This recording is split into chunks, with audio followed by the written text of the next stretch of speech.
join many Ghanaians from all over the country in expressing my utter dismay and condemnation for the continued incarceration of several young Ghanaians belonging to the Democracy Hub who took to the streets a few days ago to express their anger and frustration at the government's inability to deal drastically and substantively with the challenge of illegal mining, otherwise referred to as galamsey.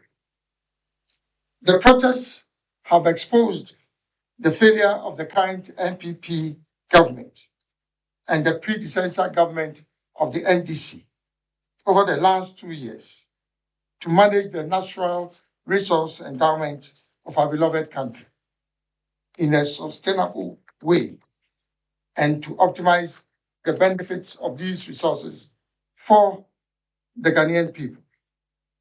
Admittedly, the acts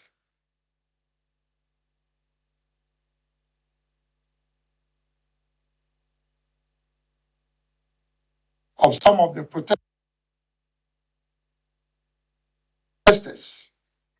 in the demonstration under reference were excessive in form and character and may have constituted a breach of public peace and order. But let me declare that it is within the constitutional rights of any and every Ghanaian to express freely their opinions and to assemble in pursuit of their constitutional right of freedom of speech, expression, and movement. In this regard, it is offensive to the proper conduct and practice of criminal prosecution for the police and the Attorney General's office to bring charges of conspiracy to commit crime and committing crime in the nature of unlawful assembly, when the police was aware that the demonstrations would take place and did not take judicial steps to abort it or to stop it. In any event, it is beyond my wildest imagination to believe how the Ghana Police Service could have supervised a demonstration for a continuous period of 3 days and thereafter bring charges of unlawful assembly.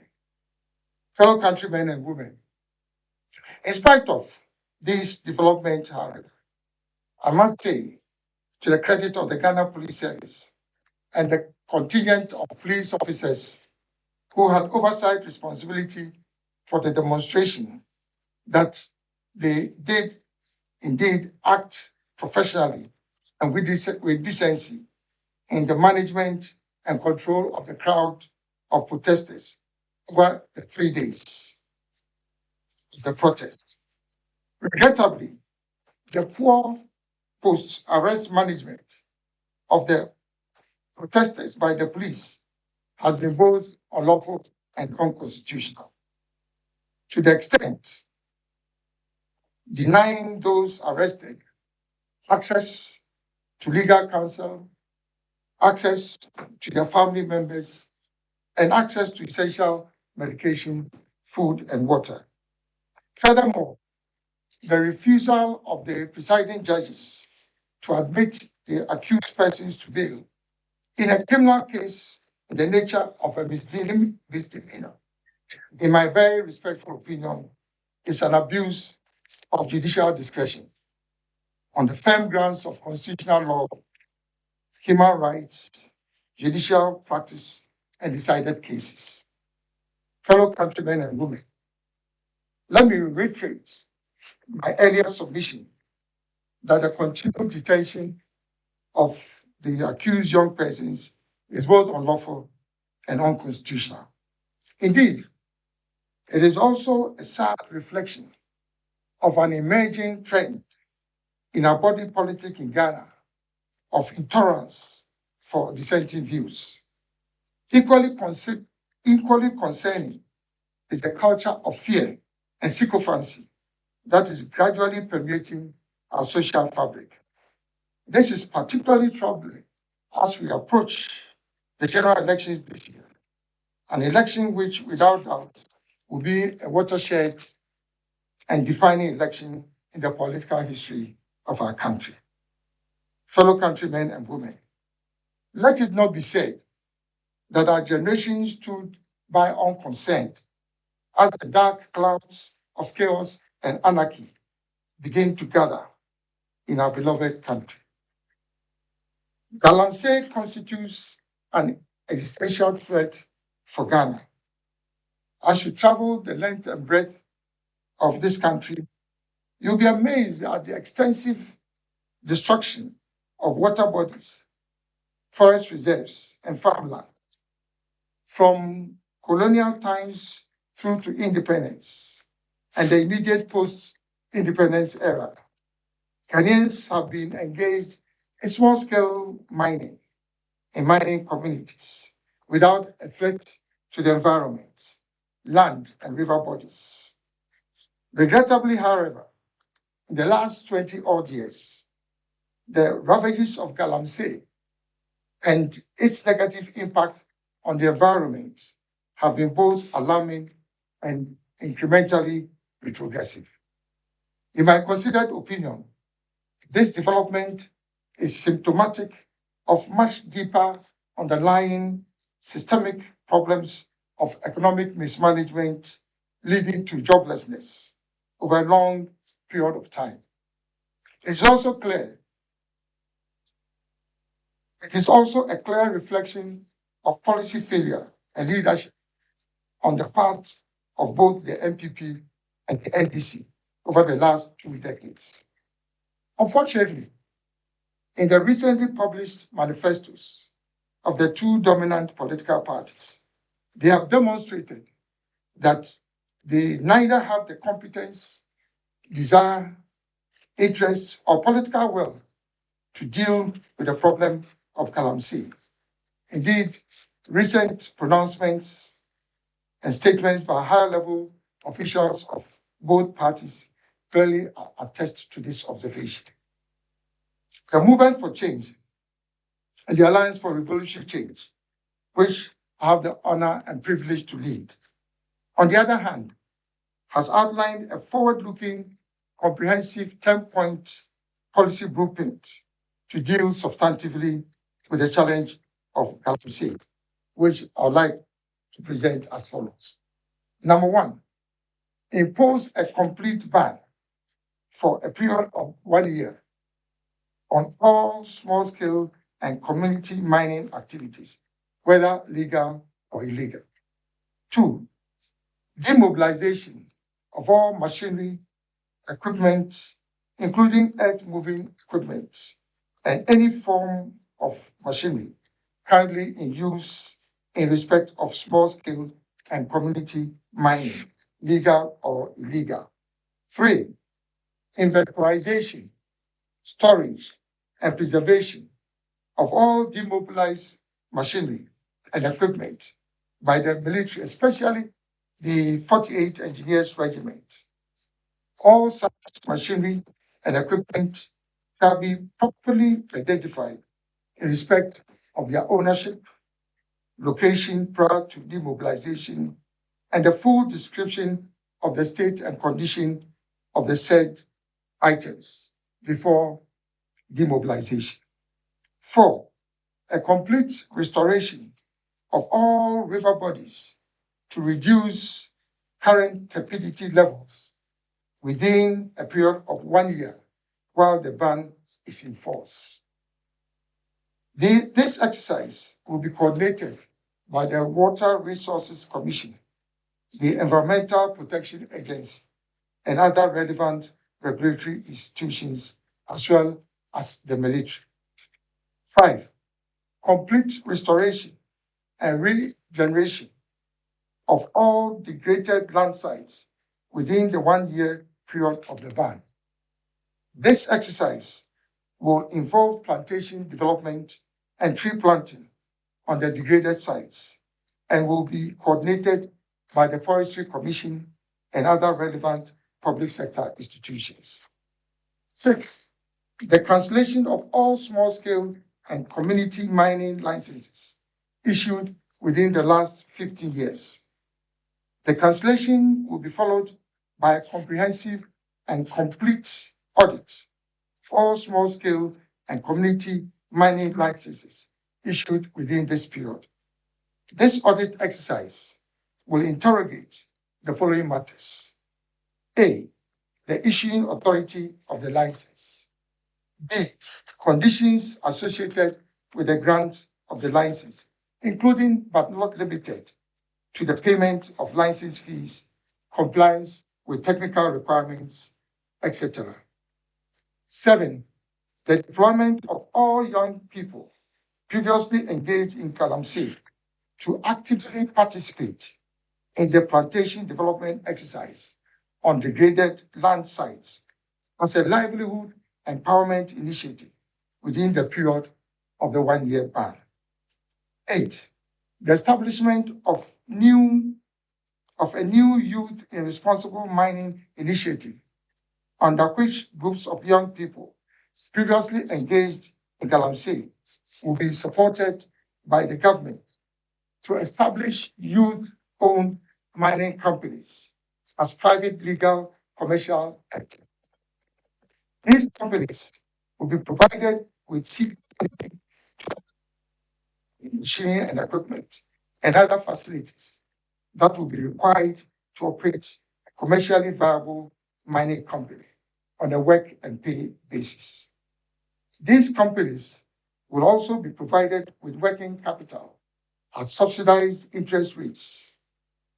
In addition, the government will provide executive management personnel from the Ghana Executive Service Organization to support the management and operations of these youth-owned mining companies, whilst the young people would work as employees of their own companies. In addition to the above, the new youth-owned mining companies will be issued with new mining licenses and other licenses to enable them to operate legally and in an environmentally sustainable manner. 9, the establishment of a citizens' mining protection rights group in each mining community who will act as the watchdogs for responsible mining. 10, the introduction of new legislation and regulations that will impose a complete ban on mining in river bodies and forest reserves. The sanctions regime associated with this new legislation and regulations would include life imprisonment for the violation of the provisions of the said legislation and regulations. Ladies and gentlemen, beyond this short-term plan, the Great Transformation Plan of the Movement for Change offers additional medium to long-term strategic interventions designed to deal with the management of our natural resources. These interventions include the following.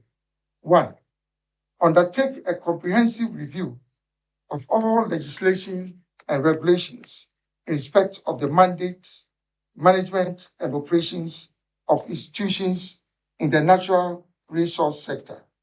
2, based on the review exercise, consolidate institutions with overlapping mandates, clarify their regulatory functions,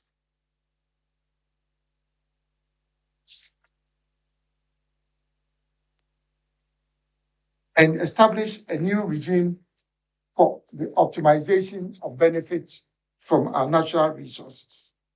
3, review all existing contracts in the natural resource sector with a view to optimizing benefits to the country and enhancing local content. 4, introduce new legislation and regulation that will significantly reduce the export of raw materials from our country in any form without a minimum of 60% value addition by the year 2030. 5, amend Article 2576 of the 19 1992 Constitution to establish traditional authorities as co-trustees with the president in respect of all mining rights in Ghana. And last but not the least, develop the Western region as the mineral resource processing hub for West Africa in the context of the African Continental Free Trade Area after and the growth of mineral commodity markets in sub-Saharan Africa.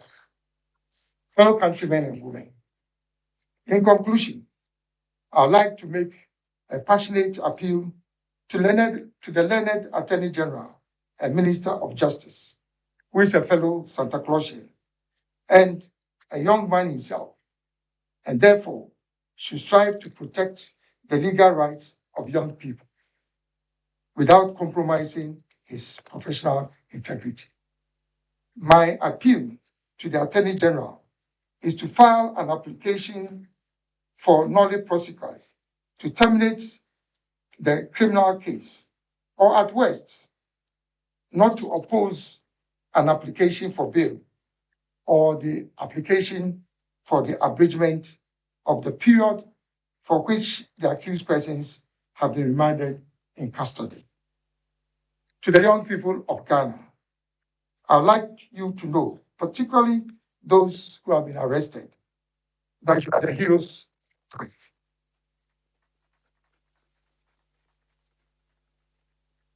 You have endured the pain of living through the hardest of times in our country with no jobs and no hope for the future. But do not be dismayed. There's light at the end of the tunnel. Furthermore, do not be intimidated or be haunted by fear, but be inspired by the challenge of success. I stand solidly behind you. I will fight with you shoulder to shoulder, not only to deal aggressively with the challenge of Galamsey, but equally importantly, to fight to create a peaceful, prosperous, just, and united Ghana that will create a better and brighter future for all Ghanaians, particularly you, the young people. Together, we will win, and Ghana will rise again. God bless our homeland Ghana and make our nation great and strong. I thank you for the time.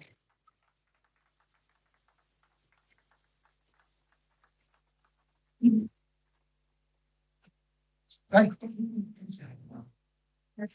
You had the presidential candidate, independent presidential candidate for the Movement for Change and Alliance for Revolutionary Change, Honorable Alan Kojoche Martin. We'll take 3 questions to start with. First 3 questions. Yes. So you mentioned your name, your media house, and your question. My name is Joseph Armstrong. I work in Can you come in?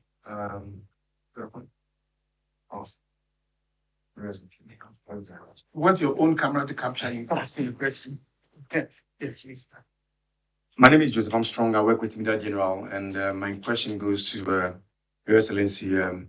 Great ideas you brought up, and these ideas are powerful. But then, I may believe that these are ideas that are existing government and the Minister for Lands and Natural Resources, which I'm part of the press corps responsible for Ministry of Lands and Natural Resources, what to do exactly to end Galamsey.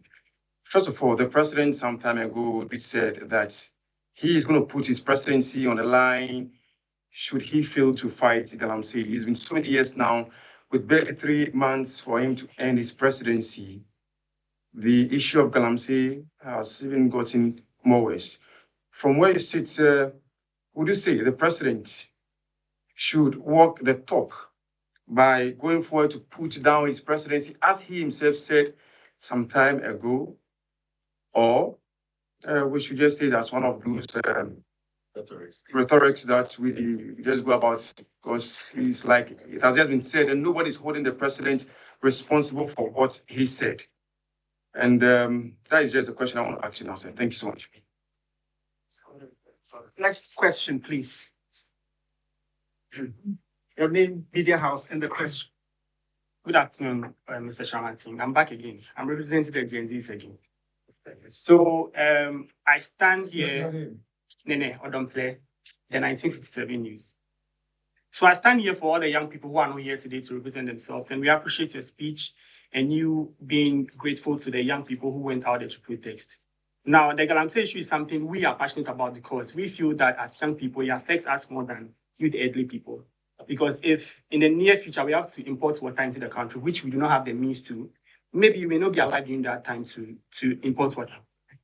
We are going to import the water. We are going to be sick. We are going to be eating the cyanides and all those things.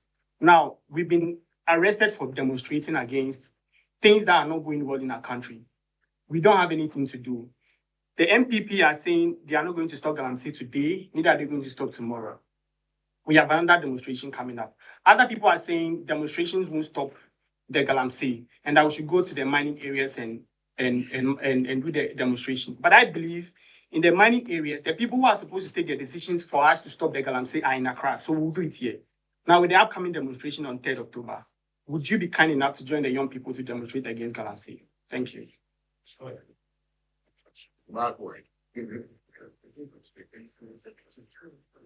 Thank you. We'll take the final question before we go to the presidential candidate. Right. We don't have one yet, sir. Yes, the third one is not coming, so we can take the two and then go on to the next batch.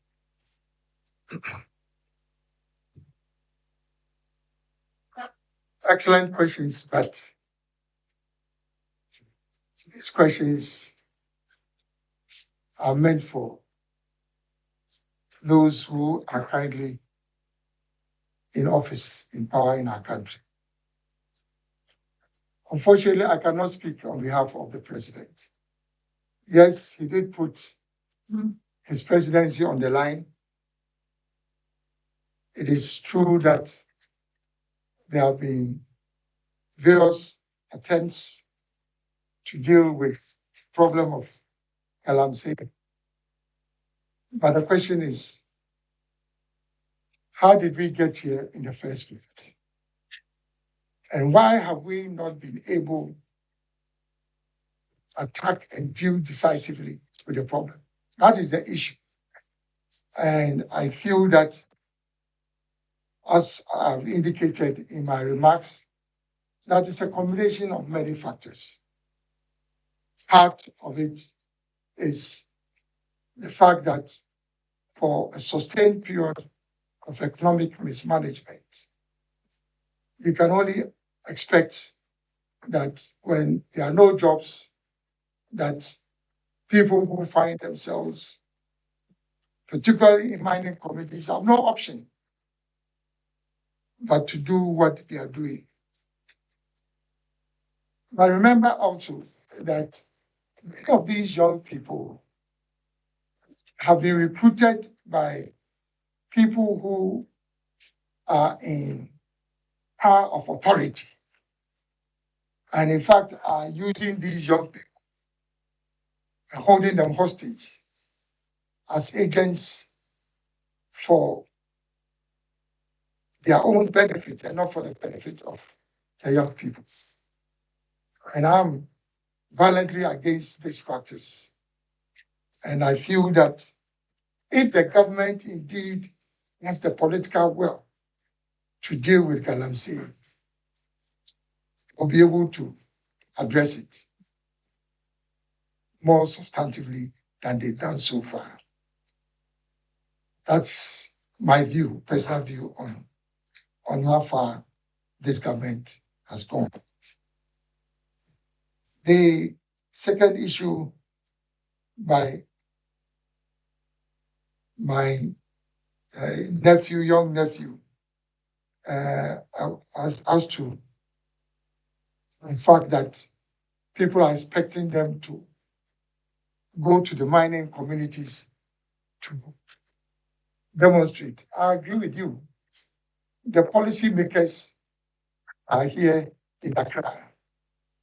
And you have every right to demonstrate in Accra to bring your concern to their attention. As I said, if it's a question of policy failure, then the government and the people in authority have no right in asking you to go to the mining communities.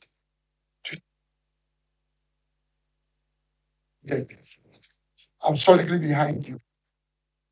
And to the extent that is possible, support whatever you are doing to ensure that we bring an end to Galamsey. Already, I have made arrangements for legal representation for many of those people who have been arrested. So I'm behind you.